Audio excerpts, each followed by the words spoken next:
오늘 보니까 국민일보에 좋은 기사가 났습니다. 물론 여러 가지 조금 더 분석적인 대안에 대한 건 미흡하지만 범죄 혐의점이 있어야 찾는다. 그러니까 성인 실종 수사의 현주소라는 그 제목으로 국민일보의 기사가 1월 8일자로 떴네요. 사실 뭐 우리가 이영학 사건이라든가 아니 고유정 사건부터 시작해서 뭐 손정민 사건 그 이전에도 이제 성인 실종에 대한 물론 시작은 아마도 강호순 사건일 거라고 보여집니다. 그렇지만은 매번 성인 실종에 대한 아니면 실종에 대한 시스템을 정비해야 된다 이런 얘기를 하고 실종 프로파일링 뭐 이런 얘기도 하고 그랬지만 실제로 쓰이지도 않고 실종 프로파일링은 뭐 간단하게 그냥 약간 그 도입부 정도만 쓰이고 실제는 쓰지도 않고 이제 이럴 때 이 대안이 뭐냐? 실제로 만약에 뭐 생각한 대로 대선 후보들을 모시고 질문을 하게 되면 앞서 한 범죄 통계 그리고 예측적 경찰 범죄 예방 활동 그리고 그 시스템 뭐 부검입법 뭐 이런 것들 그리고 포함해서 성인 실종 부분은 어떻게 할 것인가에 대한 걸 한번 묻고 싶습니다. 여기에 이제 그 국민일보에서 일단 화두를 한번 던졌어요. 이 사례를 한두 개 들으신 게 이런 겁니다. 작년 10월에 40대 동생이 지금 사라졌는데 그러니까 누나분이 자기 40대 남동생이 사실 실종됐다고 신고를 한 거예요. 근데 이제 문제는 경찰은 이럴 경우 실종으로 신고를 받지 않습니다. 예를 들면 성인 실종자는 없다고 얘기를 합니다. 왜냐? 사실 성인이 그것도 정신적으로 문제가 있거나 이런 사람이 아닌 이상 스스로 이제 증발하려고 했을 수도 있지 않냐. 그러니까 인간 증발이라고 하는 개념을 쓰죠. 일본에서는. 그러니까 어떤 개인적인 이유 때문에 그냥 사회적 관계 다 끊고 그냥 어디 뭐 시골로 가는 것도 아닙니다. 사실 대한민국의 그 서울이라든가 경기에 100만 넘는 이런 슬럼가에 그냥 주민등록 없이 먹고만 사는 사람들이 있습니다. 그렇게 살고 싶다. 귀찮아 갖고 가족이고 다 싫다. 이럴 때 개인의 자유가 있는데 그걸 굳이 경찰이 차지해줘야 되느냐? 이런 문제. 그런데 만약에 그 경우가 아니라 실제로 혼자 사는 요새처럼 혼자 사는 뭐 여성, 남성 많은 에서 범죄를 당해서 납치, 감금, 살해, 유기 이 경우는 어떻게 하느냐? 이 구분을 어떻게 하느냐? 그래서 경찰에서는 이런 거죠. 실종이 아닌 가출로 신고를 받고 아무리 그래도 개인정보 공개 못한다. 아니 실제로 그 사람이 아무리 남동생이라 하더라도 그 사람이 누나가 보기 싫어서 그냥 연락 끄는 거 수 있는데 그걸 알려주게 되면 거꾸로 사실은 그 누나가 동생을 괴롭혔거나 아니면 뭔가 다른 어떤 가족적인 문제가 있어서 그리고 뭐 사실은 남매 관계지만 채권 채무 관계에 있어 갖고 그걸 경찰에 해결해 줄 이유가 없지 않냐 이런 답변이 들어오는 거죠.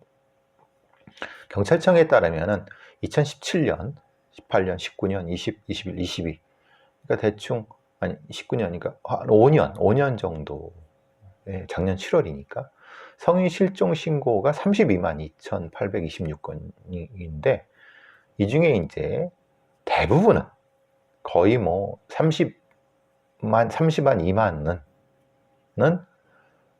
그거였던 거죠. 실제로는 가출이었고 아니면 연락을 끊고 싶었던 거였고, 그리고 그러면 이제 다 연락이 됐던 거예요. 근데 그 중에 3,073명은 연락이 안 되고 있는 거죠. 어디 있는지 모르는 거죠. 물론 아동 실종 같은 경우는 18만 5,844건 중에서 미발견은 284건이다.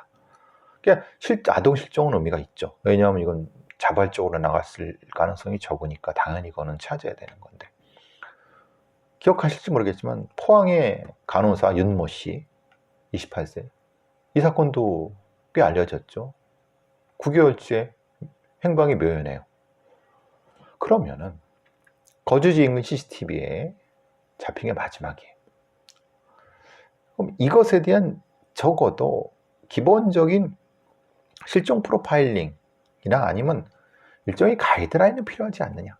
예를 들어서 이거를 굳이 경찰이 수사할 필요 없이 반관 반민 정도의 아마 실종자 일종의 탐색 협회 같은 것을 일종의 국가 예산의 일부 되고 아니면 여러 가지 그 단체의 보조를 받아서 기본적으로 이런 신고가 됐을 경우 관련된 데이터를 수집을 해서 판정을 내려주는 거죠.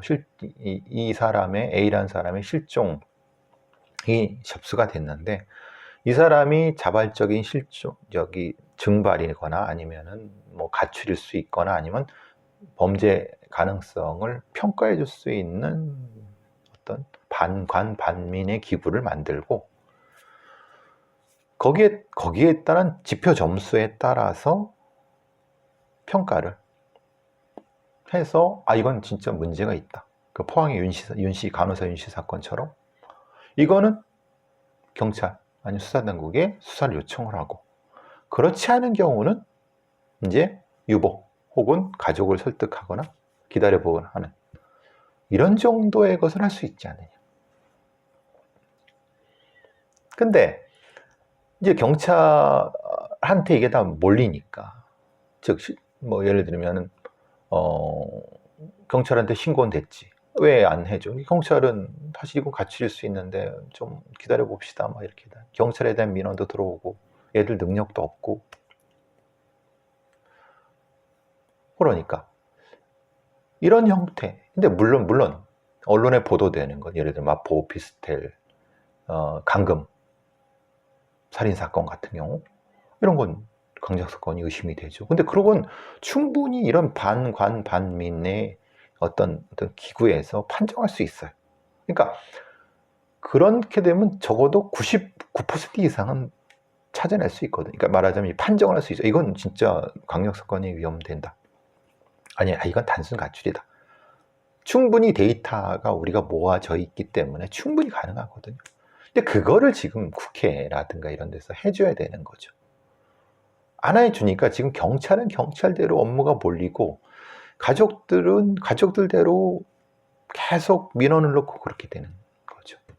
그러니까 그게 안 되니까 이게 2015년도에 실종 사건이 여성 청소년 범죄과로 갔다가 다시 형사과로 갔다가 다시 또 갔다가 이런 쓸데없는 의미 없는 핑퐁만 되는 거예요. 아니 형사과로 가든 여성 청소년과로 가든 그게 경찰 일 아닙니까? 결국은 손정민 사건도 마찬가지 부분에서 초기에 빠르게 판단해 줬으면은 그 뒤에 여러 가지 건들을 쉽게 해결할 수 있었는데도 불구하고, 제가 원하는 시스템은 이겁니다. 이제 이 국민일보에서 거기까지는 분석을 못한 거예요. 즉, 예를 들면 이런 거죠. 여전히 그 경찰에서는 강제수사의 한계가 있기 때문에 조회하는데 지연되고 뭐 이런 거 없다. 영장을 받기도 힘들다. 그리고 악용 가능성. 아까 제가 말씀드린 그런 거 있다고 얘기해서 일정 정도 이제 약간 좀 한 발 멀찍인 거. 근데 그래도 필요하니까 경찰청에서는 작년 4월에 실효적 실종 성인 수색 수사를 위한 법제화 방안, 정책 연구 영역을 발주를 했어요. 그러니까 1년 전에 이미 연구 발주를 해놓고 그냥 기다리고 있는 거예요. 하기 싫은 거죠. 쉽게 말하면. 너무. 그러니까 그게 아니라 정치권에서 나서서 실제로 이런 반관 반민 형태의 기구를 만들고 거기서 걸러주자. 그리고 실제로 이것은 여러 데이터를 봐서 이 강력사건 위험도가 높다.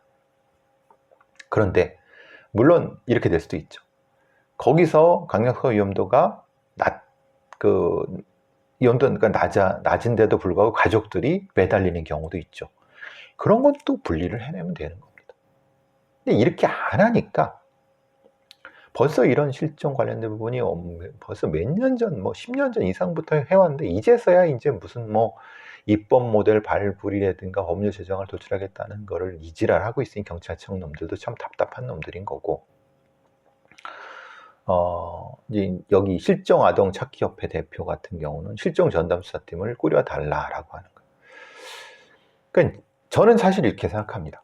방안으로는 그러니까 실종 아동이라든가 이제 미성년 관련된 부분도 실제로는 거기에 좀 붙여서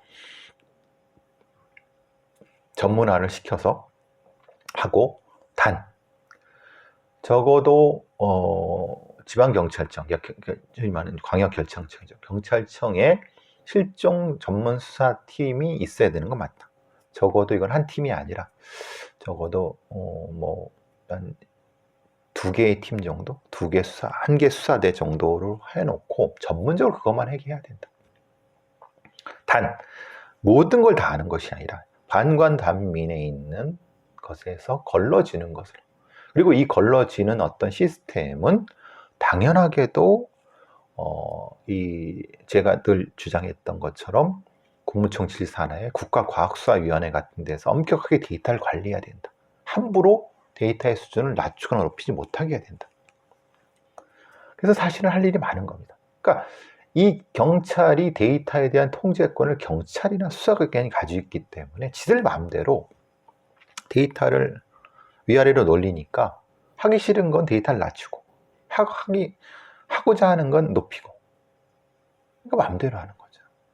사실 이런 부분에 대한 명확한 평가와 접근이 필요한 부분인 겁니다.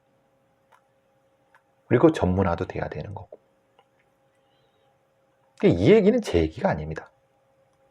많은 서구의 전문가들이 이미 이건 도출해서 이미 하고 있는 거예요. 저도 제 개인적인 어떤 저 창의적인 어떤 것도 있지만, 근데 사실 이 국민일보의 박민지 기자가 좋은 기사를 썼는데, 이 기사가 조금 더 의미가 있으려고 하면 제가 지금 말씀드린 것처럼 조금 대안이라든가 조금 더 현실 상황에 대한 것들 더 붙였으면은 더 좋은 기사가 됐을 걸. 하여튼 아쉬움이 있습니다.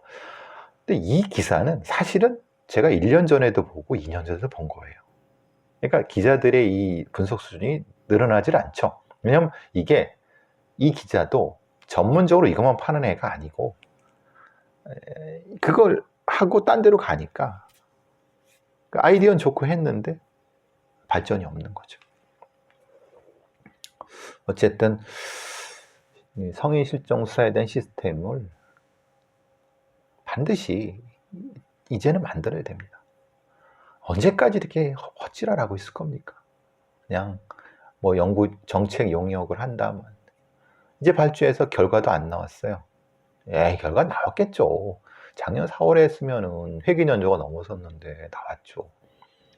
근데 이제 그런 거죠. 보통 이런 정책 연구 영역에 일종의 간섭을 하죠. 자기들 유리하게. 제발 그런 짓을 안 했으면 좋겠는데,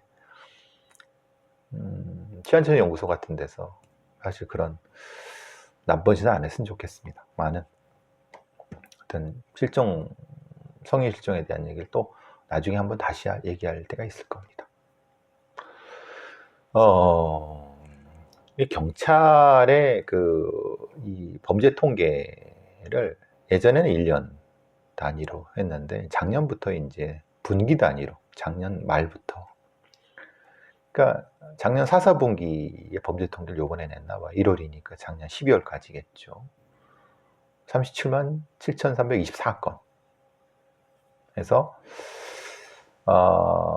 살인, 강간, 추행은 늘어났는데 검거는 뭐 비슷하거나 같다니까 검거율이 떨어지는 거죠. 뭐 그래서 계속 이걸 카운트하고 있는 것 같아요.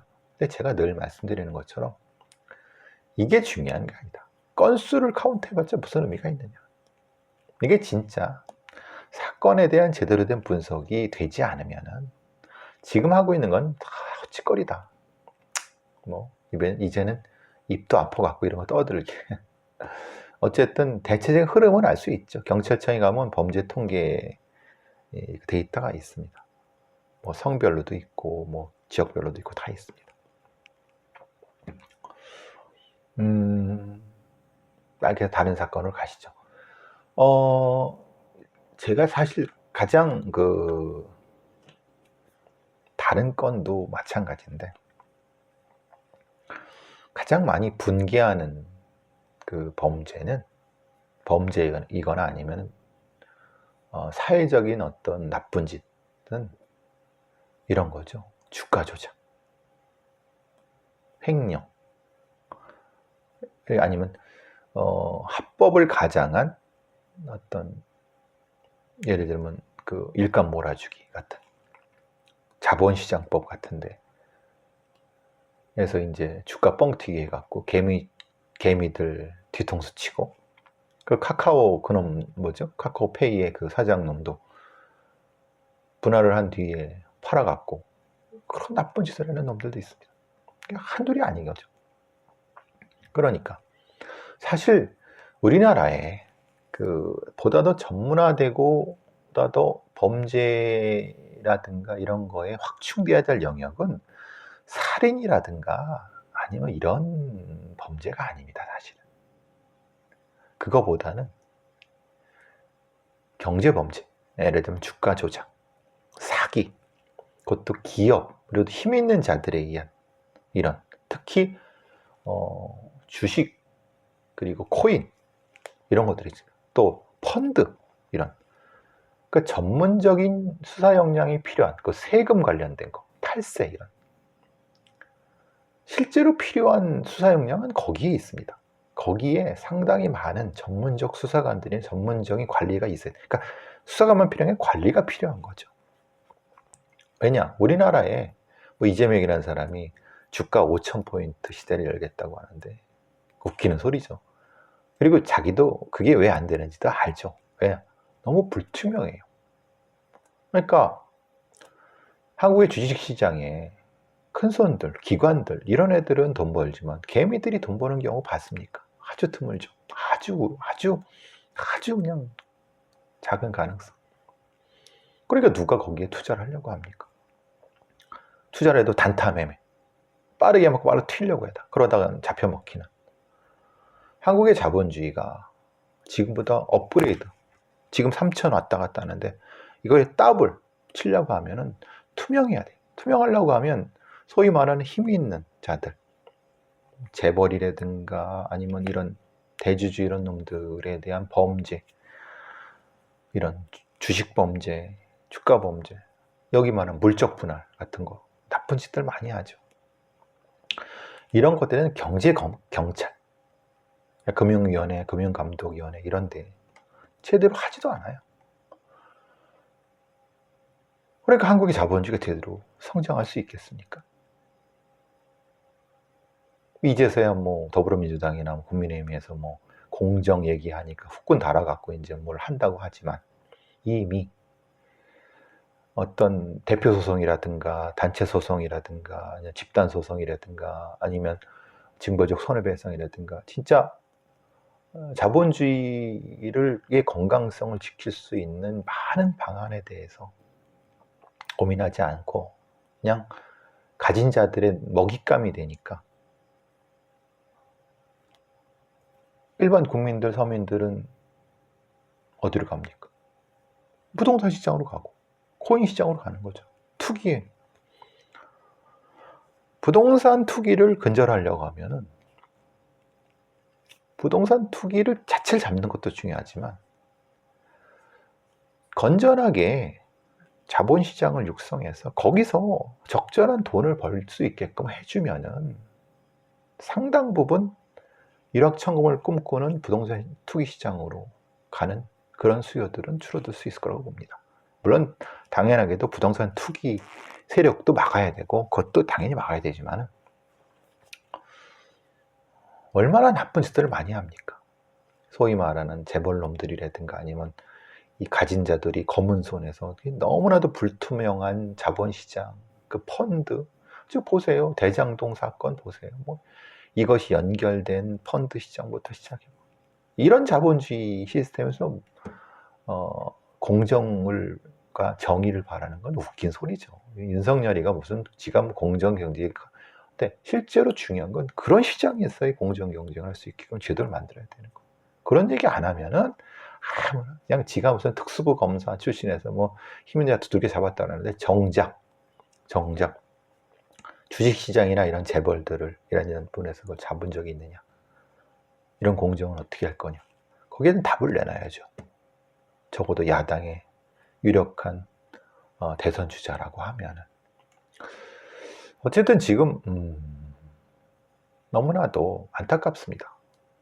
주식시장이 이렇게 불건전하고 불투명하게 돼서 진짜 한국의 자본주의가 한 단계 성장할 수 있음에도 불구하고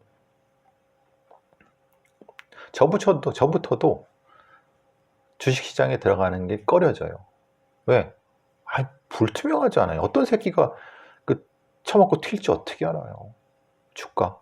삼성의 이재용이는 뭐 지들 마음대로 해갖고 뭐 그걸 합병도 하고 뭐 난리도 아니지 않습니까?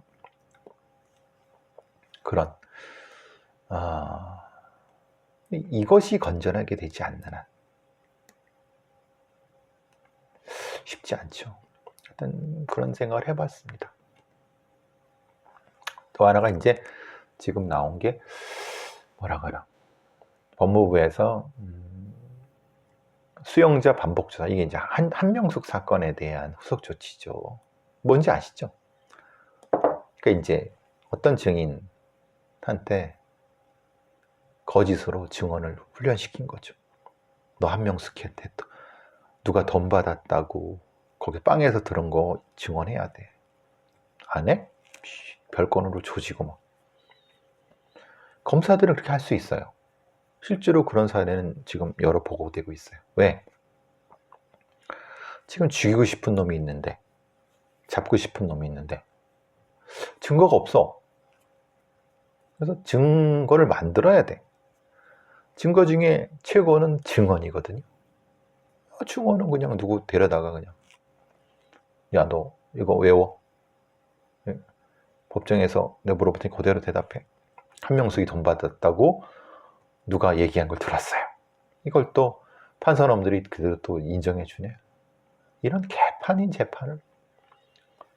그러니까 이제 이 정도로 검사들의 힘이 막강하고 검찰권이 제대로 통제가 되고 있지 않다. 이건 명확한 겁니다. 여기에 뭐 윤석열이 개입했느냐 안 개입했느냐 뭐 이런 거는 차치하고라도 중요한 거는 적어도 무소불위의 검찰 권력을 일정 정도 통제를 해야 된다. 물론 그러기 위해서는 당연하게도 헌법에 명시된 검찰의 그 기소 영장 청구권은 삭제가 돼야 되지만은 그리고 이제 그건 개헌의 문제지만은